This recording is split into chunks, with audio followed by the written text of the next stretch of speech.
Another way of defining doubt is not being able to extend trust. Have you ever heard of the phrase, giving benefit of the doubt? Well, when you're in a situation of raib and shak, it's because you can no longer extend benefit of the doubt. Why can you not extend benefit of the doubt to Allah and His Messenger? Because you have run out of trust fuel.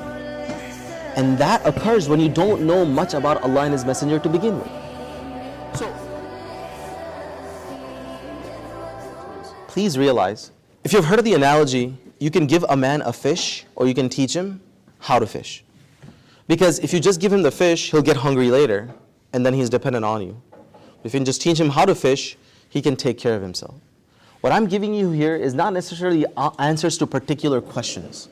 Like you may be here, you can ask me in Q&A if you wanted to. Maybe you're here with the question is that, well, how is it that a man gets to initiate divorce? Maybe that's been bothering you for a while.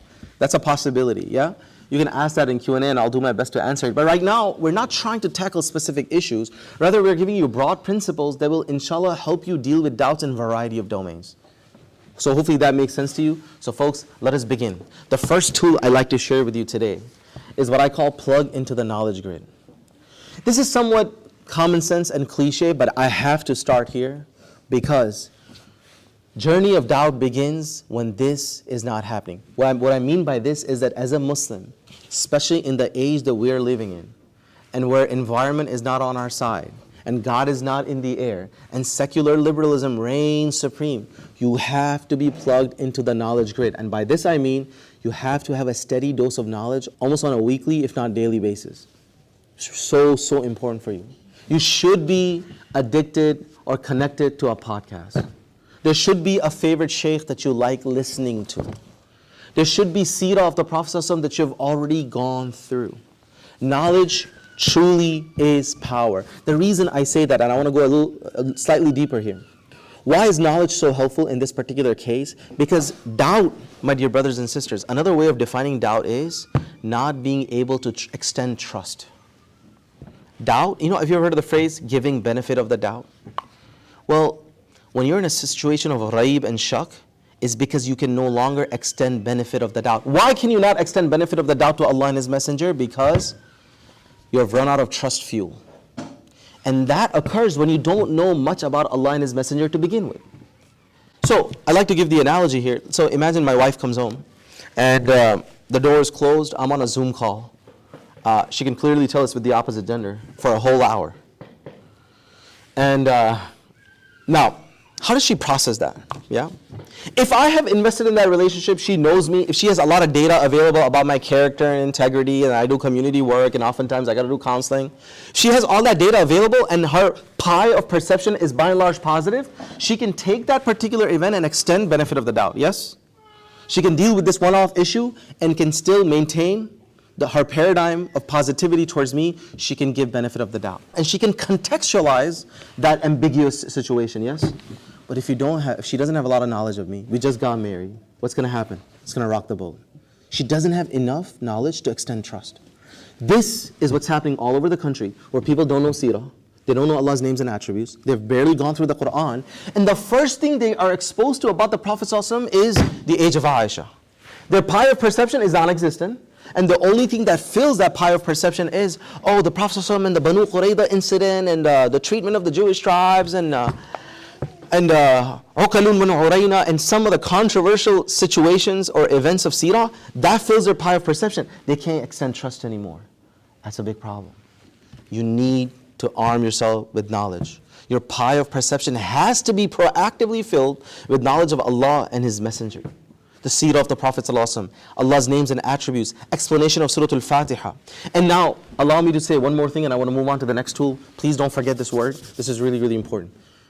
When you are accumulating knowledge of Allah and His Messenger, you build what I call a strong paradigm. You build a strong paradigm, and that paradigm has been watered with a lot of proof. So, when you study the seerah and the life of the Prophet ﷺ and the Quran, you come across so many things that convince you without a shadow of doubt this is the truth. You'll come across the character of the Prophet ﷺ that will become a pillar of your paradigm. You'll come across the signs of the Day of Judgment the Prophet has talked about. Virtually many of them, if not all of them, have come true. That becomes another pillar in your paradigm. You come across the treatment of the Prophet when he came to his enemies by default, how he treated his wife. You come across the miracles of the Quran, how Quran is easily memorized, and how the people are moved by the beauty of the Quran. And of course, you come across the Prophet ﷺ dealing with children. You put all that together, and how our scholars went above and beyond to preserve this knowledge, and how the beauty and the simplicity of the message of Islam is such that, according to Pew Research, by 2070, we will be the #1 religion in the world. You will come across so many proofs and evidences, you have a strong paradigm. Once your paradigm is built, now what happens? A one-off issue will come, and you'll be able to incorporate that issue without your entire foundation being lost. You will not be like that bratty teenager who's asking his parents, can I get an iPhone now? And the parent says, no, sorry. And they're like, you never want me to be happy. Never want me to be happy. What would you say to that teenager? One-off event, and you're throwing away 14 years of niceness. That often happens when your emotions hijack you. And same thing, when you don't have a strong paradigm built with proper foundations of proofs and evidences, then what happens, even a one-off issue can shake your boat.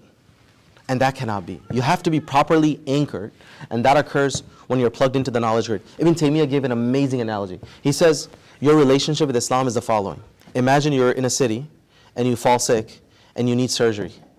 So, I'm kind of adding to his analogy a little bit. Obviously they did have surgery back in the days, but not to the degree that we have. But anyway, humor me real quick. He says, you need surgery, so you use all of your intellectual resources to find a doctor. You look at patient testimonials, you look at the track records, the data that's available, until you are convinced, almost beyond a shadow of doubt, Dr. Zishan is the best surgeon in town. MashaAllah, MashaAllah. Allahumma zid wa barik.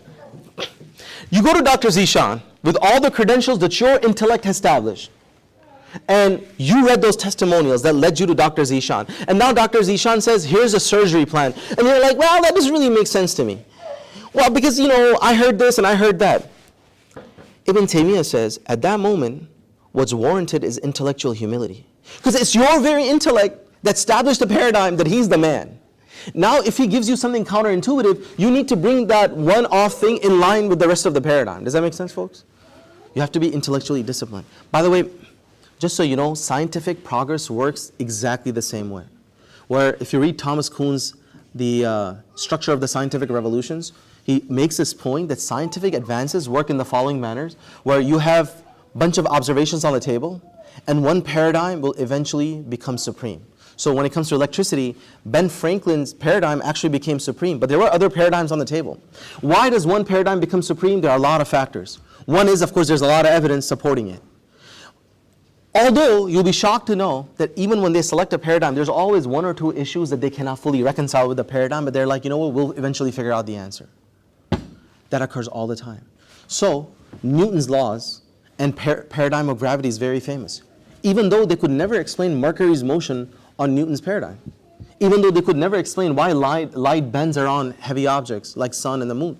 Anywho, the point that I'm making is that just because you have a one-off issue that you can't seem to fully reconcile, if your paradigm is built because of knowledge, you'll be able to, inshallah, remain intellectually disciplined and committed. Because your paradigm is intact. But if you got no paradigm, you're like that rocky boat. One wave comes and just knocks you out.